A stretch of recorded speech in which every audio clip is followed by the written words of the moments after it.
Thanks for joining. We love doing these deep dives into issues that interest us and that we care about. And I love talking about legislation because I am a legislator. That ultimately everything I do should lead to my day job of trying to get laws changed and improved to make our lives better. And so today I wanted to reconvene this group to talk about a bill that I just introduced on an issue that we've talked about many times before. The issue is the polarization within our country, particularly how social media tends to divide us into opposing camps. And the bill is called the Protecting Americans from Dangerous Algorithms Act, which I introduced last year kind of to test the waters, and this year again with a lot more fanfare alongside my partner in crime or fighting crime, as the case may be, Congresswoman Anna Eshoo from California. So every bill is supposed to address a problem. What's the problem? Think about what happened in the Capitol on January 6th as an emblematic case. We had thousands of people marching on the US Capitol building, not just to peacefully protest, but to seize the building and to do violence to police officers, to members of Congress, to try to stop the US Congress from fulfilling our constitutional duty. It's been called an act of insurrection, and you all have seen the images of extreme violence that ensued on that day. The interesting question for me has been not just why did those people who in many ways looked like ordinary Americans, why did they do this strange, deviant, abnormal thing? But even more to the point, why did they all believe that it was a normal thing to do? Because in the moment, it was absolutely clear that most of them thought that what they were doing was actually patriotic. What they were doing was defending our institutions, our democracy. And I think most of them believed that they were not part of a very small deviant minority, but that they were supported by the broad mass of the American people. How does that happen?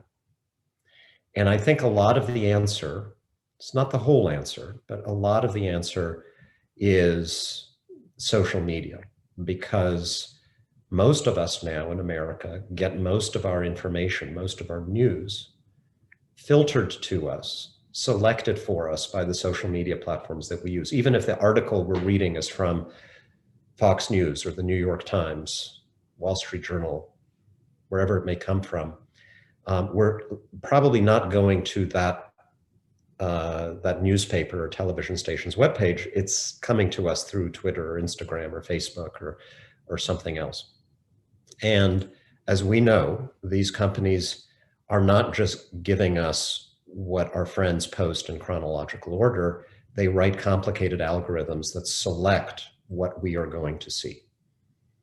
And so if those people who raided the Capitol on January 6th were living in their own version of reality, it was a version of reality that was selected for them, that was curated for them by the social media platforms that they use. And how do these algorithms work? Well, they're secret. We'd like to see them, but we basically know the principle, which is that they do whatever it takes to maximize our engagement, quote unquote, with the platform in question. Engagement means the amount of time we spend eyes glued to the screen. They want us glued to the screen because then we see ads and then we buy stuff and then they make more money. That's their business model. And the algorithms have learned, human nature being what it is, unfortunately, that what keeps most people glued to the screen for the longest time is content that, number one, reinforces what we already believe, and number two, that makes us angry and that makes us afraid. That's what keeps us addicted and obsessively surfing whatever site we're on. And so if you are a little bit politically conservative, you're going to get content that pushes you more in that direction, further and further to the right. If you're a little bit politically liberal, you're going to get more and more that pushes you more to the left. And both sides are given, all sides are given content that makes us angry at everybody else, because that's what keeps us clicking. And at the extremes, you're likely, the algorithms will figure out, for example, who is susceptible to conspiracy theories, to wild and crazy things, like the conspiracy theories that drove the attack on the Capitol, and it will feed people more and more and more of those kinds of conspiracy theories. Marie, do you have those slides that we talked about, by the way? I do.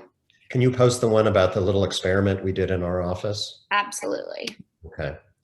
So take a look at this. I mean, we kind of knew how this would work, but my staff, just to illustrate it, set up a brand new Facebook page on a kind of clean computer, and they joined a few groups, or liked a few groups related to George Soros and to Second Amendment stuff, and things that were sort of a little bit Alex Jones, you know, the conspiracy guy, on YouTube and Facebook. So they liked a couple of those pages, and this is what started popping up. This is what Facebook then recommended to them. Pages with titles like "I love being white," alt-right memes for alt-right teens, white genocide, the extinction of the white race, and so forth. So that's an example, and that just took minutes. It's an example of how these algorithms work. And of course, if what you join is a page of folks who love animals, right, you're going to get cute animal videos. And if you're interested in antique cars, right, it'll give you more antique cars. There are aspects of this that are completely innocent for most users of the internet. In fact, this is something that makes the internet fun and interesting for a lot of us, that we're going to be introduced to things that we like, that we might be interested in.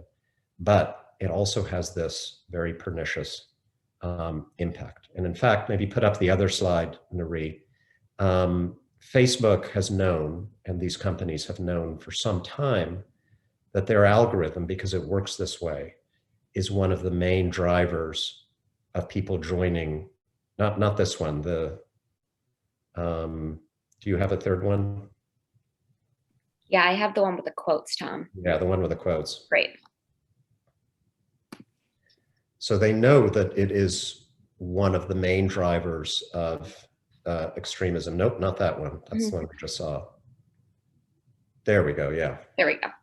Can you make it smaller? Yeah, there we go. So for example, you see in the upper left-hand corner, there was an internal presentation in Facebook in 2016 where their own engineers acknowledged that 64% of all extremist group joins are due to our recommendation tools, right? And so this isn't about people posting bad stuff on the internet. That's freedom of speech. This is about these companies making a business decision to amplify that kind of content above all to large numbers of people, because it triggers a reaction that keeps people glued to the screen the longest. So that's the problem here. And I think we've seen the impact in our politics. We've seen it in our personal lives, families divided over these issues, the growth of conspiracy theories spreading across the country like QAnon, and not just in the United States, but all over the world. You can take this down now, Nari, thanks. And so what are we trying to do about it? What the bill does is actually very simple. It starts with the fact that there is this law that's been on the books since the 1990s, Section 230 of the Communications and Decency Act. We've all heard about it now. And what that law says is that the online companies, these platforms, websites in general, are not legally responsible for what we users post on them. So if I I see Bill Knox here. If I libel you on Facebook, if I tell a horrible, pernicious lie about you, you can sue me, but you can't sue Facebook. And that made sense, right? Certainly in the early days of the internet, these platforms were more like community bulletin boards where, you just post something and the public library that puts up the bulletin board, they're not responsible for what you and I post on it. But as we've seen, these platforms have grown into something very different because as a business decision, they are writing these algorithms to push certain types of content out. They are deciding what version of reality each and every one of us is going to see. So what our bill does is it carves out a very narrow exception to Section 230. It says that if a large social media platform algorithmically promotes, amplifies content that is linked to very serious harm in the real world, and we cite some specific statutes to define that harm. It's basically an act of terrorism or a violation of a couple of post-Civil War statutes that were meant to take down groups like the KKK. And those statutes are very relevant to what happened on January 6th and to some of the militia violence that we're seeing across America today. So basically, if you push out content that can be linked by victims of violence to those kinds of acts, then you can be sued and you have to at least offer a substantive defense. You can't just say, oh, Section 230, get out of jail free. I don't even have to defend my actions. And our hope is that if they have to defend themselves, in order to not lose these lawsuits, the big platforms will be incentivized to start changing how their algorithms work, how they recommend information to all of us, so that it isn't based just on how many clicks they can induce and how much time on the platform they can get out of us, but is more sensitive to the need to curb the spread of extremism and misinformation and to try to bring us together more rather than push us apart. And we know they know how to do this because most of these big companies, including Facebook, have experimented with very interesting techniques for making their platforms better. And the only reason they haven't put them into place is that virtually anything that diminishes the spread of hate and extremism and anger and fear online also leads to people spending a little less time on their platforms, so they're worried that they'll lose money. So I think the only way to make sure that it happens is for Congress to act, not to tell them precisely what to do, but to create an environment in which they have this incentive, a legal incentive, to make these kinds of changes. So that's where we are. We introduced the bill. We got lots of attention in the press. Mark Zuckerberg was testifying to the House this week. Actually, all the CEOs of the big three, Google, Twitter, and Facebook. So they were asked about it. And my hope is that this year there will be some effort in Congress to reform Section 230, and our bill will be front and center in that discussion. So with that, would love to hear your thoughts, questions. Again, it's a simple bill, but it's a really complicated issue. And I know people have concerns from all kinds of points of view, and I'd love to hear them. And Depayan is still not on, or we do have Depayan on actually. So let me just give Depayan another brief introduction, and then he will give his opening remarks, and then we'll open it up to questions. If you do have a question for our guest or for Tom, please ask your question using the chat feature at the bottom of your screen. We will begin to take those questions after Depayan presents his information. So I'm going to turn it over to Depayan Ghosh. He is the co-director of the Digital Platforms and Democracy Project at the Harvard Kennedy School. And he is also the author of Terms of Disservice, How Silicon Valley is Destructive by Design, as well as a former Facebook employee and the former technology and economic policy advisor for the Obama administration. So Depayan, over to you.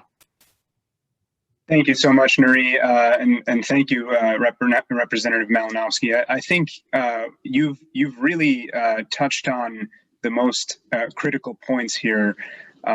This is a bill that is tremendously focused on resolving, or at least addressing to the extent that I think is possible right now, to diminish the incentive for companies to promote the most hateful content, the most vicious content that is out there, including the company that I used to work for, Facebook, and really create that environment, to use Representative Malinowski's words, to establish a way forward that we can effectively understand what's happening on these platforms, and assure that they have accountability to the public, that they don't profit off of the spread of hate. They don't profit off of the spread of mis and disinformation.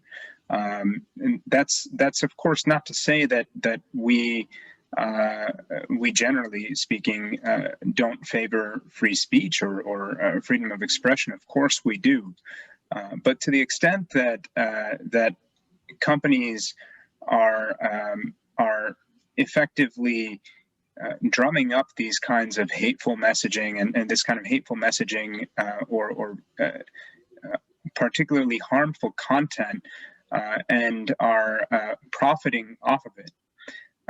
I think we have a problem, and that's precisely what this bill is designed to try to address. Stepping back for a moment here, we know that Section 230 of the Communications Decency Act was written in 1996. Having been written in 1996, we also know that in 1996 the internet was different. 25 years ago, the circumstances of the technological base underlying our society were fundamentally different. In this period of time, these 2.5 decades, we've continued to see dramatic, exponential increases in our capacities for connectivity, for data storage, and for computing, for processing. And essentially what has happened is that over the past 10 years, there has been a new kind of business model that has emerged among the leading internet companies. And I'm thinking of companies like Google, properties owned by Google like YouTube, as well as companies like Facebook and its own properties. A business model that is very much focused, as Representative Malinowski more eloquently described, on trying to understand every little tidbit of information about us, the individual consumer, package that up into a behavioral profile so that they can kind of shift and shuffle around people into different audiences, and then present those audiences to advertisers at an auction, so that advertisers can, the highest paying advertiser can try to reach those audiences. It's a proprietary economic system that they've created, and there's no problem with that in a capitalistic state, in our national economy, in the context of that national economy, until and unless it presents problems for our democratic process. And that is, I think, what this bill, that's the purpose of this bill, that this whole business model is starting to create social strife, is starting to implicate electoral process, is starting to implicate our democracy, is creating divides in our economic situation among different people around the country, is inciting hateful incidents, violent incidents in many cases, not just in this country, but around the world. And I think what Representative Malinowski has started with here with this bill is a way to try to address that. So I really applaud him and his office and staff, his incredible office, in pushing this issue forward and giving it the voice that it deserves. So much, Dipayan. Thank you so much. All right, we are just going to go into one or two frequently asked questions that were submitted beforehand. And after that, we will go into our live questions. Again, if you have a question for either Depayan or Tom, please use the chat feature at the bottom of your screen to first ask your question. And please include your name and the town you are from when you do so. All right, some of these FAQs may have been addressed, but we just want to reiterate them since they're going to be on the top of everyone's minds. Our first pre-submitted question: how can we as individuals help to stop online extremism? So, that's one of the hardest questions for me. We're trying to make it easier for you by ensuring the companies generate less of it, so that you don't have to face this question in your daily lives. And there are people a lot smarter than me who offer advice as to, what do you do when you confront something online on your social media platform that is disturbing, that is that would meet, I think, any normal person's definition of extremism or a conspiracy theory. What do you do when it's from a member of your family, from a close friend? I think the best advice that I've heard is, let that person explain themselves. Don't just tell them they're wrong. Don't just tell them that they're conspiracy theorists. That'll just drive them further into a corner. But let them talk. Let them explain themselves. Let them justify their position. And often, when people have to do that, they realize that they actually don't have a lot of backing for what they're saying. So be gentle about it, I think, is a good piece of advice. And I think it also helps to explain to people what we've been talking about here, that what we may see on Facebook, on YouTube, on Instagram, is not an objective version of reality, that these big corporations are feeding us stuff that is designed to make us angry at each other, and kind of explain to people how this works and acknowledge that it works on everyone in the same way. If you're politically liberal, absolutely, you're getting, besieged, deluged with stuff that hates on Donald Trump, right? Because they know that we're more likely to click on that, and it's going to make us angrier at people at the other side. So acknowledge that we are all subjected to this. When you engage people in these conversations. That would be my best advice, but I don't pretend to be an expert on that aspect of it. Great, thank you. All right, one more pre-submitted question, and then we'll go into some live questions. This is for both of you. How do you define extremism? So the bill does not define extremism, and we have to be very careful, because that can be a matter of opinion, and I think most of us would be offended to be accused of extremism, and there's probably someone out there who would think each and every one of us is an extremist in some way. So the bill doesn't try to do that. We're not trying to define good speech versus bad speech. What we point to in the bill are 3 existing statutes, laws that are on the books, under which people now can go to court. Victims can go to court and say, somebody has harmed me. One of those statutes basically refers to acts of terrorism. So that's not extremism. Extremism is a way of thinking. Terrorism, violence, people have been killed. That's pretty clear, easy to define. The other 2 statutes basically are about conspiracy to violate people's civil rights. And those statutes have a defined meaning that courts have given them over more than 100 years. And they've been very useful in civil actions against groups like the KKK, for example, like American Nazi Party, basically armed militia groups that not only have extremist views, which after all is allowed under the Constitution, but have engaged in violence against Americans. So we're talking about very extreme cases. And in those cases, what the bill says is that a victim of, say, an act of terrorist violence can make the case to a court that a company like Facebook was at least partly responsible for radicalizing the person who committed the act of violence or connecting the people who did that. And let me give you one recent example where I think you could probably make a pretty strong case. You guys heard about the plot to kidnap the governor of Michigan, that there was a militia group in Michigan called the Wolverine Group that had a very advanced plot to do this before they were stopped. And one of their members turned out to be an FBI informant, and he told the Detroit Free Press recently that he joined the group because it was recommended to him by Facebook. He was just surfing Facebook one day and looking at sites dedicated to the Second Amendment, to gun rights, perfectly fine. And up popped this recommendation, you might wish to join this Wolverine militia. And so he did.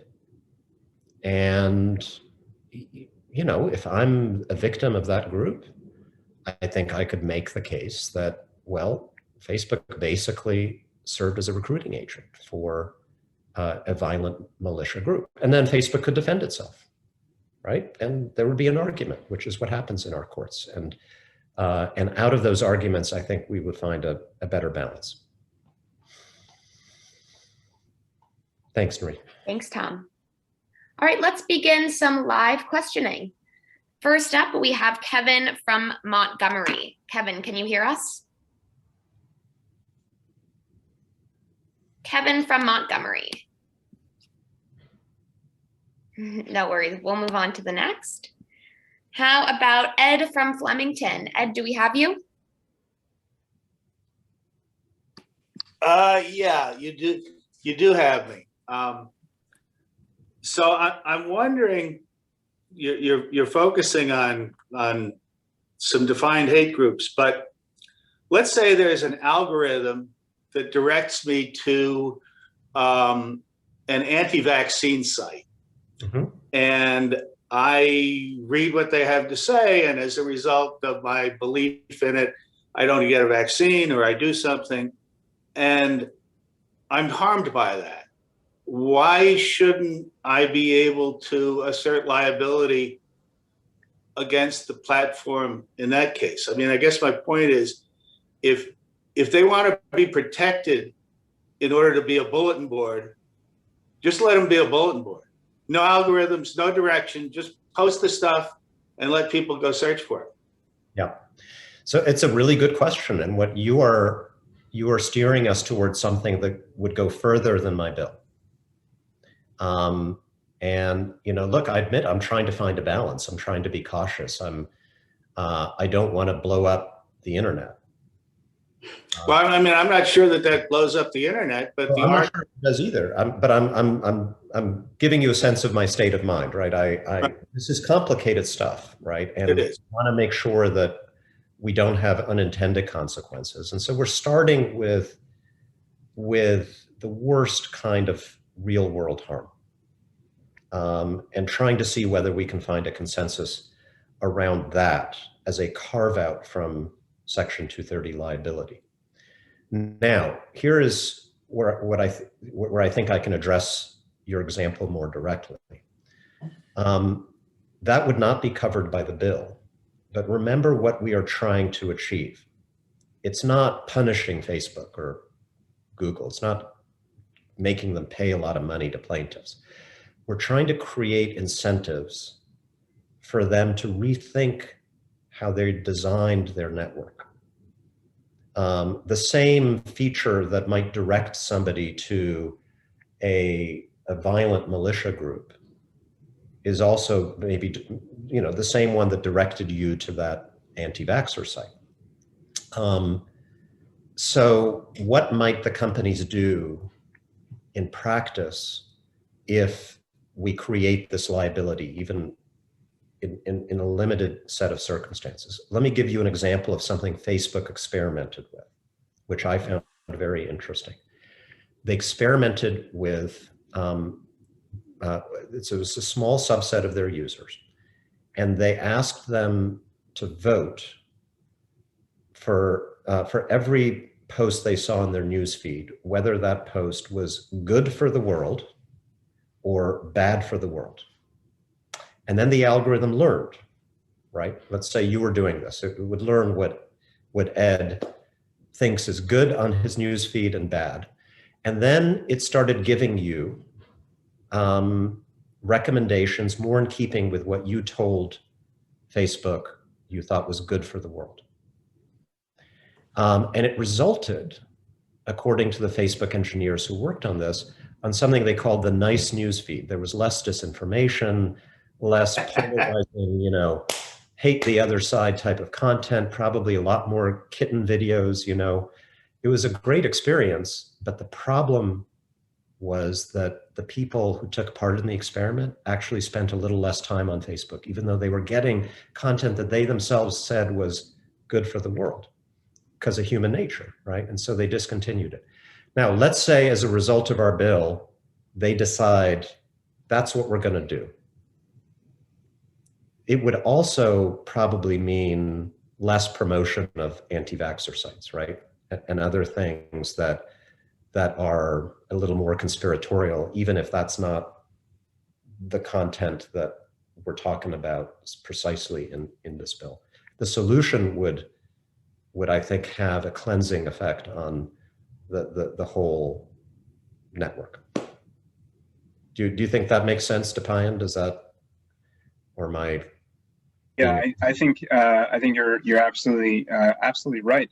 Hit the nail on the head here. That there's a very fine balance, of course, with algorithms that are deployed over social media platforms and other internet platforms, and touching that balance with even a focused bill like this, focused on a very specific, very harmful set of problems, could begin to incentivize a company like Facebook to take a very different approach to how it conducts moderation.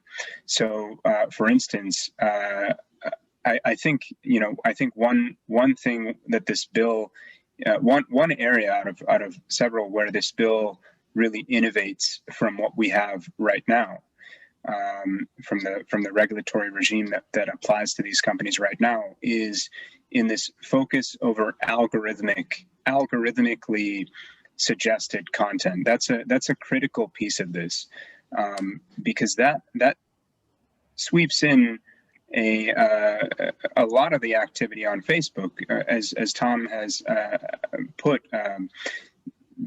Our news feeds are shaped by algorithms. Our search results are shaped by algorithms. Our recommendations over YouTube are shaped by algorithms. And so, to the extent that any of those platforms algorithmically begin suggesting content that is harmful in the ways that are covered by the bill, these companies will start to try to identify that and potentially suppress that kind of content. And of course, we're talking again about clearly harmful content, neo-Nazis, extreme forms of violence and hateful conduct, terrorism, things that no one would want a broad set of people to be seeing over internet platforms. So to the extent that companies start to take these kinds of steps, we could start to see them take even more conservative steps, even with a very fine touch over these algorithms. So I think it's good to start in this focused way and see how things develop as a starting point. Great, thank you both. I see a few people have their hands raised. If you have a question that you would like to have answered, please first ask your question using the chat feature at the bottom of your screen. That is how I'm queuing up the questions to get answered. Next up, we have Karen from Bridgewater. Karen, can you hear us? Yes. Hi.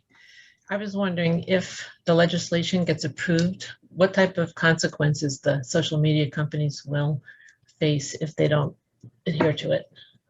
Well, so all it means is that individual Americans could sue the companies if they feel like they have been harmed in this very narrow way, not any kind of harm, but you know, acts of terrorism, militia type violence. And the companies would then have to actually defend themselves. They couldn't say Section 230, case closed, case dropped. They would just have to go to court and defend themselves. And then the court would rule, right, in favor of one or the other. And if the court says, Facebook, you're liable, then they probably have to pay that victim. That's all it means.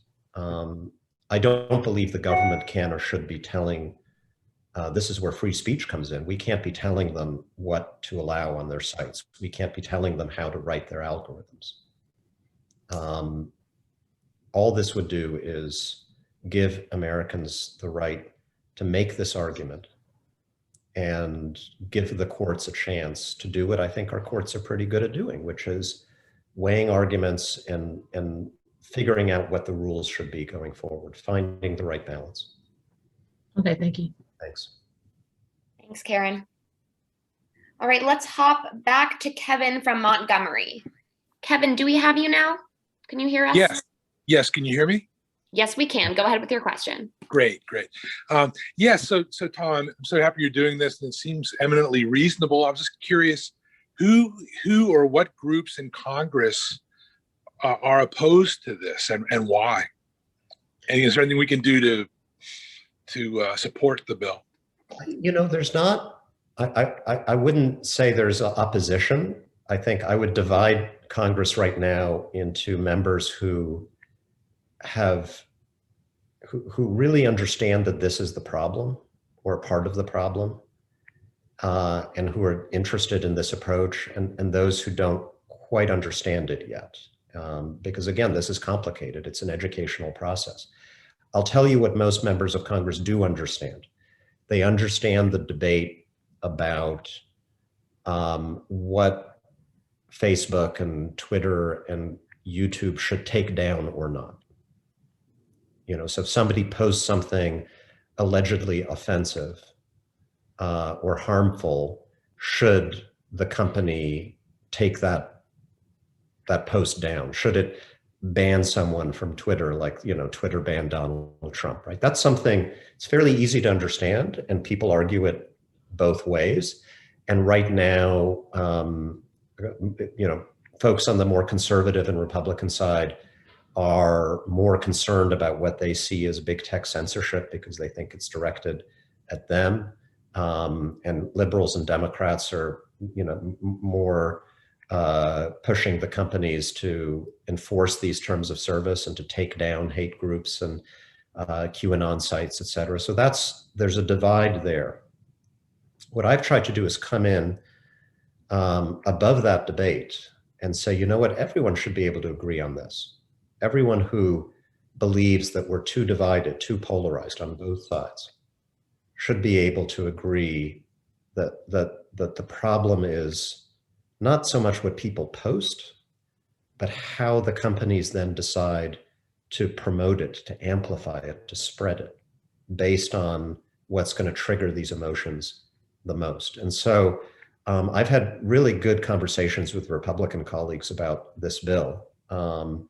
And, you know, what I'll say to them is like, hey, you know, if you think Antifa on the left is the biggest threat to our country, well, I disagree with you, but you should still love my bill, because the same thing that pushes people on the right towards something like the Proud Boys would push somebody on the far left towards an extreme group on the left. And the bill is politically neutral. It's not, we're not talking about conservative, liberal, left, right. We're talking about violence, and we're talking about a design feature in social media that pushes both sides to the extremes. So No one's against that. There are just a lot of folks who don't really understand it yet because we're talking, algorithms. You don't see them. Right? This is a complicated concept. And hopefully we will be able, through hearings, through more education, with the help of outside groups like the one that Depayan is part of, to educate more members and move this forward. Thank you. Thanks.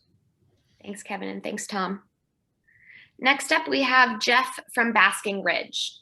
Jeff, can you hear us? Yes, I can. Thank you, Nuri. Good to see you again, Depayan, and thank you, Tom, for doing the event. I'm concerned about the First Amendment and freedom of expression results here. I was the executive at Advance who started NJ.com and the local news sites, and it would qualify under this legislation.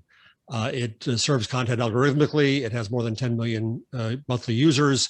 So news sites would also be subject to this, not just Facebook, Twitter, and Google.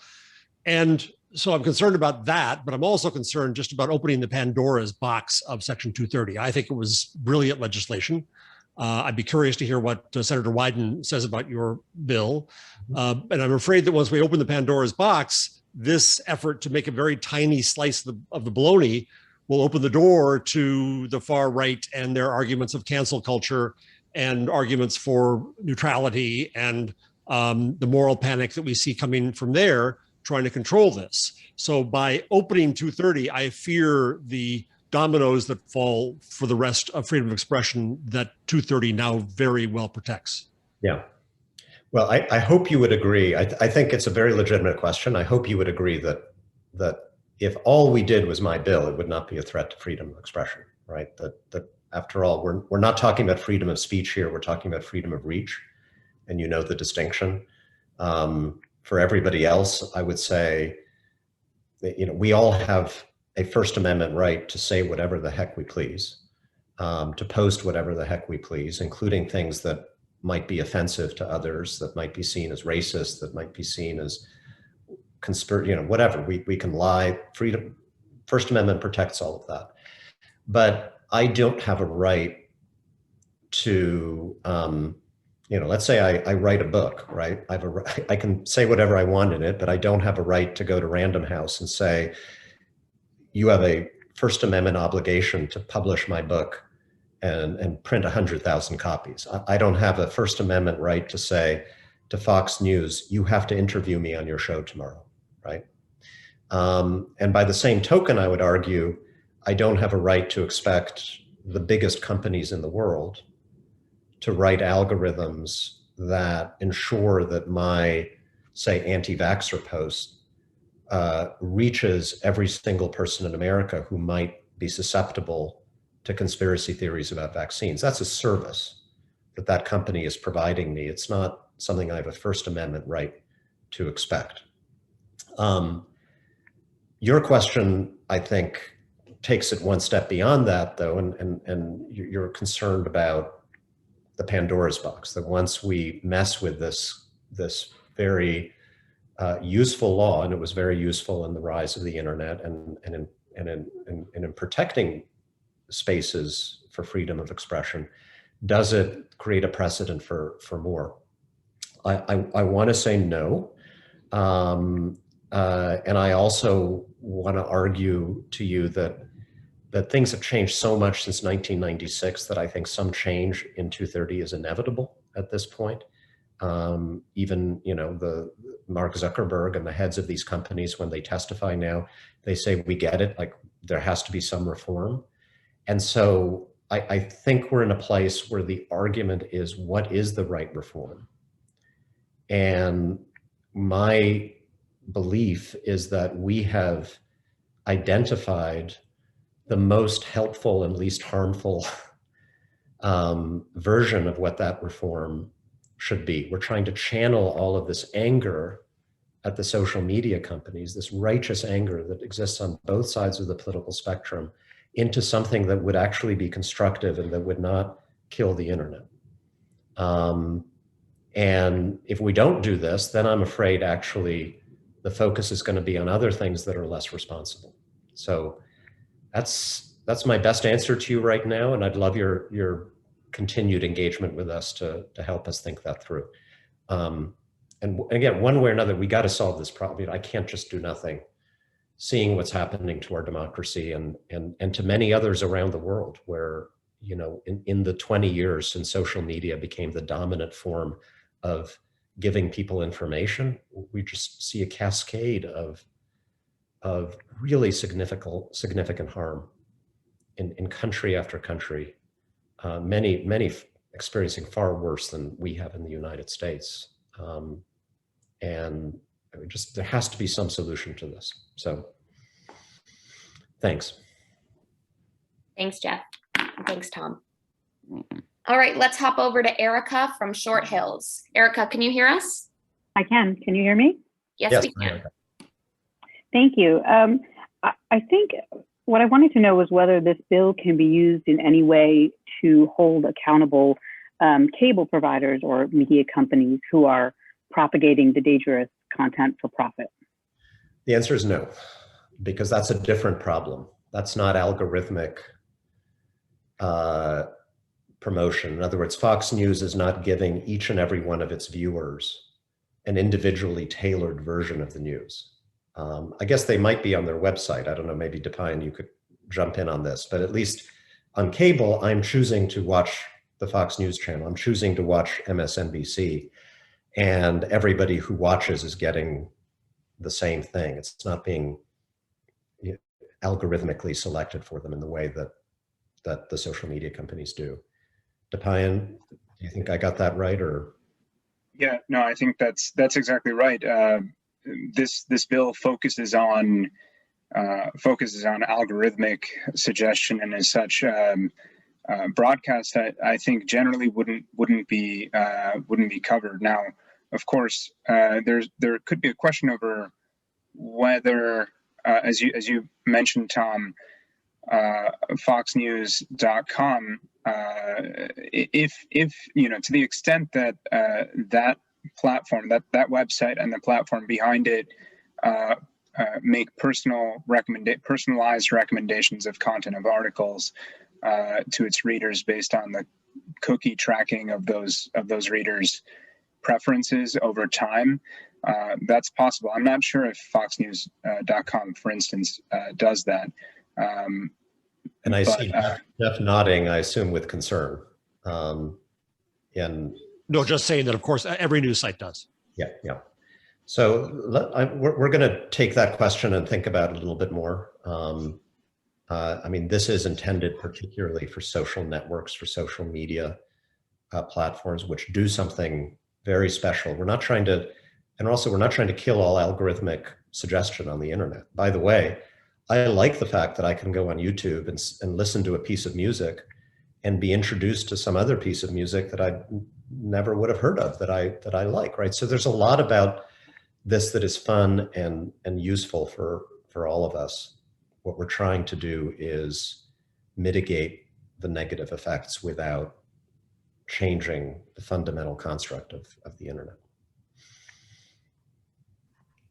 Thank you both. All right, next up, and Depian, you might have some stuff to say about this question as well. We have Kate from Califon. Kate, can you hear us?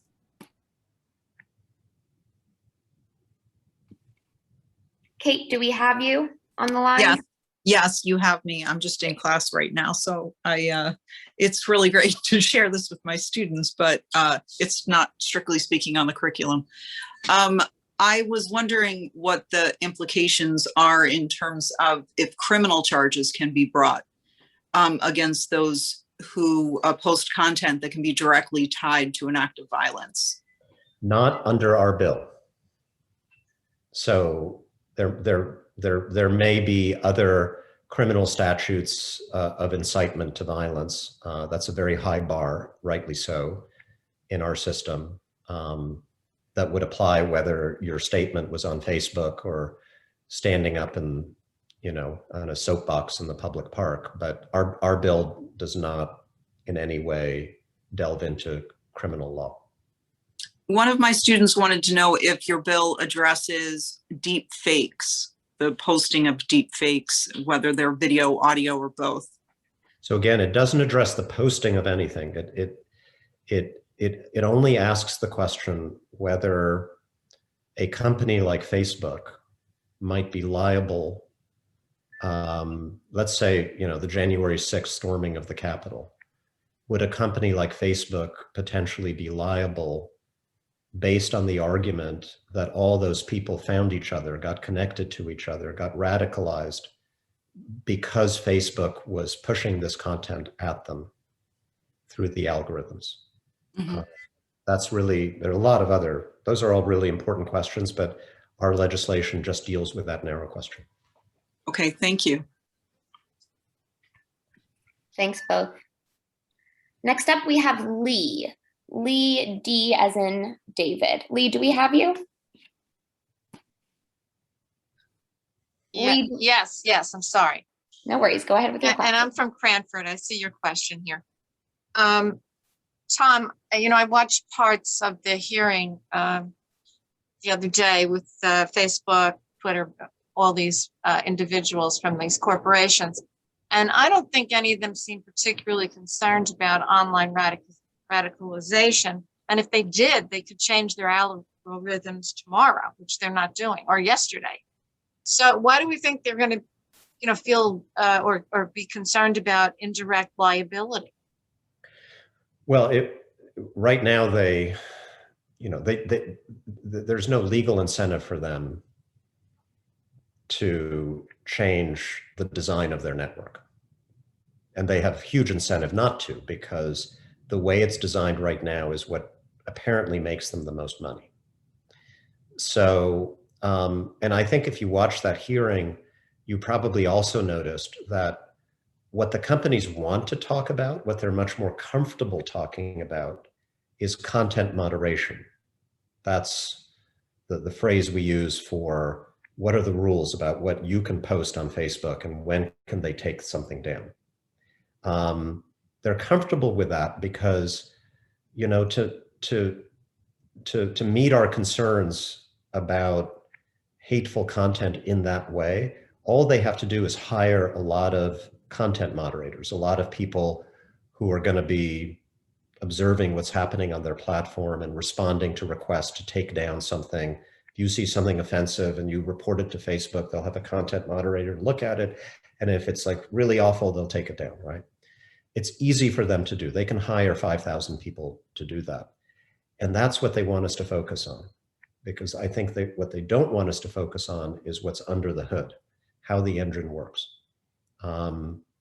What I've said in response is that basically Facebook wants us to focus on putting out fires and not on the fact that their product is flammable. Their product is what is creating these fires. It's the wind that makes them spread. And then when they spread, then they try to snuff it out. And they're open to doing more of that and to taking into account public concerns about that, but they don't want us to change how the network actually works, because that would affect their business model. The only thing that will create a change in the business model is if it creates potential liability for them. And that's what on that point, so average citizen, I decide to sue Facebook. Mm-hmm. The same way they can hire a battery of moderators, they can hire a battery of attorneys that I can't afford. So, I don't really, they know that. So I don't see this as any kind of threat to them because, the average person can't afford to sue them. So this is such a important and interesting issue in our society. I guarantee you that if there were a good case, some of the best lawyers in the country would be happy to help you sue Facebook. By the way, they'd make a lot of money if you win, right? So that wouldn't be a worry. There was actually a really interesting case against Facebook that was dismissed because of 230. It was a family of a young man, an American, who was killed in a terrorist attack in Israel by the terrorist group Hamas. And the family argued, they made this case, right, that Facebook helped Hamas recruit members. This was an American family? American family, and the case went through our federal courts to the Supreme Court, and it was correctly decided in favor of Facebook. I say correctly because Section 230 is there, and the courts enforce the law as it is. But one of the judges in that case, one of the judges at the appellate court in New York, wrote a dissent that invited Congress to do something like what we're doing right now, that asked this question: should 230 apply when its algorithms actually promoting the content and connecting people to these organizations based on their characteristics? And so we took up that charge, and I have no doubt there would be lawsuits. And also that Facebook can afford to defend itself, right? Out of that, I hope, would come a better balance. That's the goal. Thank you. Thanks. Thanks both. All right, we are just going to take a few more questions here. We will go until about 3:15 or so. So I'm going to just call on a few more people. Next up, we have Scott from Bernardsville. Scott, can you hear us? Scott, I think you might be muted. There we go. There you go. Hi, Congressman, and thanks a lot for this forum. It's helpful. And thanks to your office. They're helping me on another matter right now too, which I appreciate. But my question is, when it comes to deciding where the online platforms may or may not push or lead a user, depending on what the user's interests are, who decides how far is too far for the user to be pushed or pulled? For example, I think, okay, I guess we can all agree that, you know, pushing towards Proud Boys propaganda and violence is wrong. But who's to decide, you know, 1 step from Proud Boys, 2 steps, 3 steps? I just don't understand how that decision is made. And when the online provider crosses the line of, or their algorithms cross the line and push people into areas that whomever deems to be inappropriate, what are the penalties and who enforces those? So remember, the algorithm doesn't say, let's push people to the Proud Boys, right? If you are conservative, you should be given the Proud Boys, right? What the algorithm does is it learns everything it can about you. Who is Scott? Yep. What is he like? What triggers him? What causes him to really linger on our platform? Figures that out, and it gives you more of that. And so it could be something very nice. It could be something very not nice. And what it is depends on what it reads into you. If what the bill basically says is, if there is this extreme harm, say, you know, terrorist act or a police officer is beaten to death in the Capitol, and you study what happened and you come to the conclusion, you believe that it only happened because the people involved were radicalized and connected to each other by these suggestions, by these recommendations on a social media platform, then you may have a case against that company. And the hope is, again, that if that happens, the company will want to defend itself. They're going to want to go to that case and say, Your Honor, this was a problem in 2020, 2021. And here are the steps we have taken to change how we amplify information so that it happens less often. And again, that algorithm is not going to say, don't send anyone to the Proud Boys, but it may be rethinking the choice to make it all about promoting engagement, like whatever will keep Scott glued to the platform the longest. That may not be the rule that the algorithm is based on. Maybe we do the good for the world, bad for the world experiment and institute it. Maybe Twitter, which knows about our political leanings, will boost posts that get likes from people on both sides of the political spectrum, that you get a special boost if your post has broad appeal, and maybe a little bit of a diminished boost if the only people who are engaging are people on one side. I just kind of made that up. So in other words, we want to incentivize new rules under which these algorithms would work that would diminish this problem, not end it, because you can't eliminate violence and hate, right? But diminish it. So that Jack Dorsey can go to the court and say, Your Honor, I think any reasonable person would conclude that we have worked hard to make things better. That's the goal.